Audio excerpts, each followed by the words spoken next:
보면은요, 주변 사람들이 그게 진짜 축하하는데 순전히 자기 선택으로 이어지는 인연인 친구는 어떻겠어요. 이제 그리고 곁에 남은 사람들은 새삼스럽게 축하한다는 말을 할 필요조차 안 느끼는 그런 사람들이더라고요. 좋은 소식을 전하면 오 대박! 이 정도가 최대치 축하 반응인 것 같아요. 축하를 받고 싶으면 셀프로 해야 하는 이유 중 제일 큰 게 뭐냐면요. 주변 사람들이 그게 진짜 축하해야 하는 일인지 잘 모르는 경우가 많아요.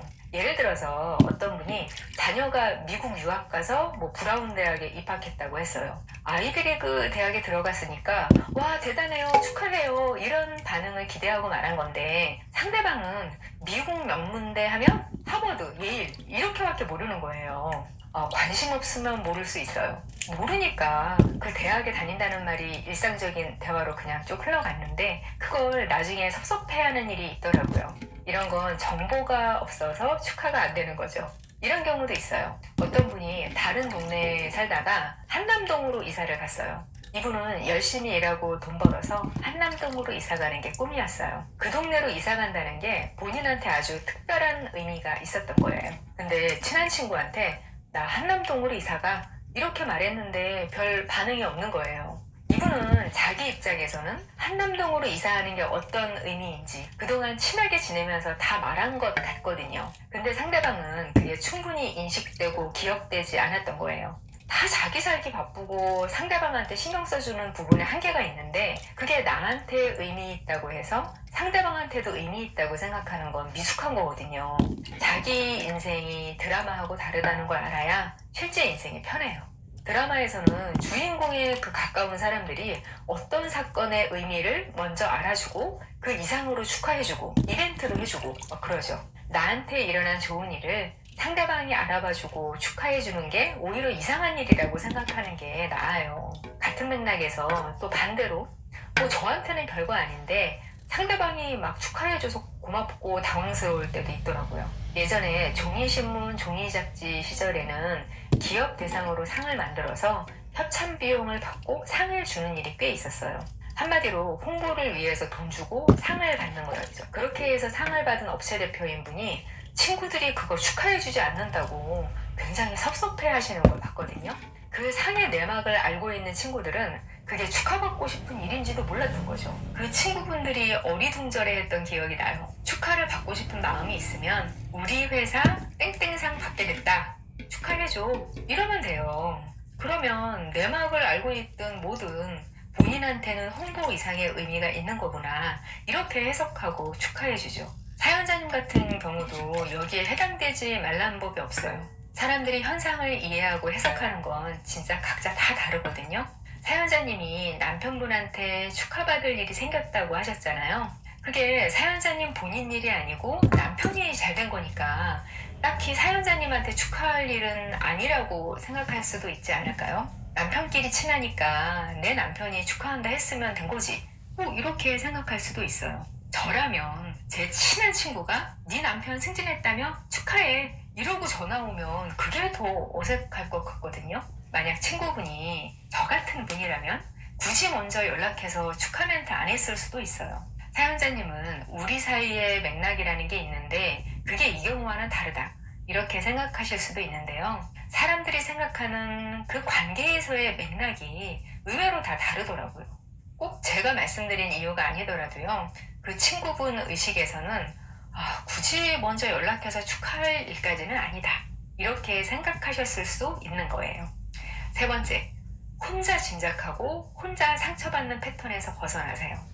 우리가 관계에서 상처받고 멀어지고 하는 일들 중에서 태도가 선명하지 않아서 생기는 일들이 많거든요. 예전에 제가 아주 친한 친구하고 운명학에 대해서 대화를 한 적이 있었어요. 저는 종교에 상관없이 너무 궁금해서 사주에 대해서도 공부한 적도 있거든요. 그런 거에 대해서 막 이런저런 얘기들을 했어요. 그런데 그 바로 다음날 그 친구가 SNS에 이런 글을 올린 거예요. 나는 절대로 점을 보러 가지 않는다. 그 이유는 이러이러하다. 그런 글을 봤는데 마음이 그냥 지나쳐지지 않는 거예요. 혹시 그날 나하고 나눈 대화 때문에 나한테 실망한 건가? 혹시 그게 너무 싫었나? 그게 싫으면 그 자리에서 싫다고 말했을 성격인데 그걸 알면서도 이렇게 딱 떨쳐지지 않더라고요. 그래서 그냥 연락을 해서 물어봤어요. 내가 그 글을 봤는데 혹시 전날 한 내 말이 마음에 걸리는 게 있었는지. 친한 사이라서 오히려 더 정중하게 물어봤어요. 그랬더니 친구가 너무 황당해하는 거예요. 저하고 전날 무슨 얘기 나눴는지 정확히 기억도 못하고 있더라고요. 그냥 공교롭게도 그날 그런 내용을 올린 것 뿐이었어요. 그렇게 연락하고 나니까 마음이 너무 시원한 거예요. 이게 되게 사소한 일이잖아요. 근데 관계에서 일어나는 일에서 내가 차이를 이해하거나 불편함을 참거나 이렇게 해서 넘어가는 건 괜찮아요. 근데 의문이 남는 걸 방치해두면 안 되더라고요. 이게 뭐지? 무슨 의도지? 이런 일을 그냥 내버려두면 그게 눈덩이처럼 커져요. 오래전에 제가 일 같이 하던 분 중에서 연장자가 있었어요. 사무실 이전하느라고 다 같이 짐을 나를 일이 있었는데 제가 물건이 든 그 종이 박스를 바닥에 놓고 발로 이렇게 밀면서 짐을 옮겼거든요. 그때 제가 교통사고를 당해서 허리를 다친 상태였어요. 길에서 화물차에 맨몸으로 치였는데 천운으로 살아난 거였거든요. 근데 그분은 제가 박스를 발로 미는 걸 보고 제가 짐 나르게 해서 불만 있나? 이렇게 생각했던 거예요. 그리고 그 짐작에 계속 살을 붙여가면서 며칠 동안 혼자 확 분노를 키웠던 거예요. 불만 있는 애라고 생각하고 보니까 그 이후부터 하는 제 모든 행동이 다 불만으로만 보였던 거예요. 그러다가 한 번은 주말 잘 보내셨어요? 하고 인사를 했는데 그때 이분이 막 쌍욕을 하면서 불같이 화를 내시는 거예요. 뭔가 폭발한 거죠. 주말에 일이 많았는데 누구 놀리는 거냐고. 네가 사람을 우습게 보니까 그런 말을 하는 거라고 하시는데 너무 어이가 없더라고요.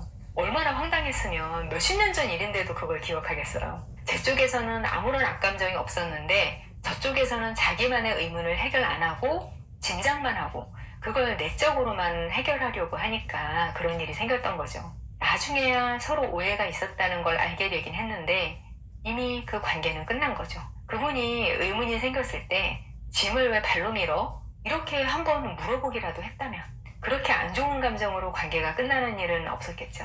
이런 일이 실제로 꽤 많아요. 사람들은 속 좁은 사람으로 보이기 싫어하거든요. 소통하면서 뭔가 애매한 부분들을 말로 표현해서 명확히 하는 일이 체면 떨어진다고 생각해요.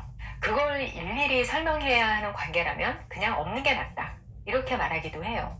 근데 어떤 관계든 소중할수록 분명하고 성의 있는 설명을 할 수 있어야 되거든요. 말하지 않아도 이 정도는 알아야 하는 거 아니냐?